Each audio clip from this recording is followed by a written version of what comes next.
Ce n'est pas seulement un fruit épineux, c'est désormais aussi la matière première d'un textile durable qui est relancé par une maison de design au Kenya. Ces producteurs d'ananas, comme James Kinutia, sont capables de générer un deuxième revenu grâce aux feuilles auparavant jetées et dommageables pour l'environnement. Je suis un producteur d'ananas. J'ai commencé à cultiver il y a longtemps. Dans le passé, nous brûlions, jetions ou replantions des drageons d'ananas. Plus tard, nous avons rencontré cette société appelée Pine Kazi. Nous leur vendons un drageon à 15 shillings kenyans chacun, soit $0,094. La compagnie Pine Kazi, qui transforme des feuilles d'ananas et du caoutchouc recyclés en chaussures à la mode, a déjà attiré l'attention des investisseurs et a été saluée pour ses références en matière de durabilité. Les cofondateurs Olivia Aour, Michael Langa et Angela Nzomo affirment que l'idée est née d'un projet universitaire. En tant qu'étudiants de 24 ans, ils ont remarqué d'énormes tas de déchets d'ananas brûlés négligemment et ont tourné leur attention collective vers une solution.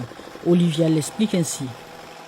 Pine Kazi est une nouvelle entreprise sociale innovante qui recycle les déchets de feuilles d'ananas en un textile biodégradable respectueux de l'environnement et nous utilisons ces textiles pour fabriquer des produits de mode respectueux de l'environnement comme des chaussures et des sacs tout en créant des emplois significatifs et durables pour des groupes vulnérables de la communauté.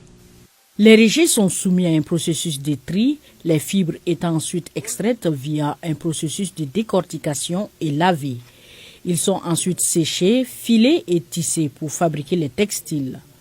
Au Kenya, environ 80 000 tonnes de déchets d'ananas sont produites chaque année selon les données communiquées par Pine Kazi. À l'échelle mondiale, les chiffres du gaspillage sont encore plus élevés, comme le dit Olivia Aour.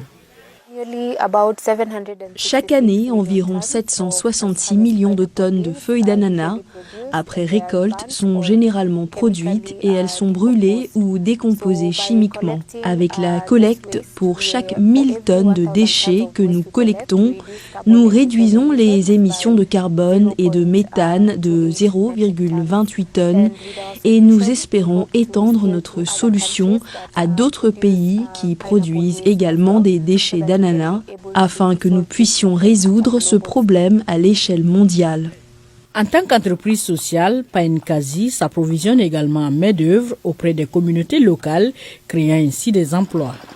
Cependant, le manque de laboratoires de recherche et de machines adéquates empêche la production de chaussures et de sacs en grande quantité.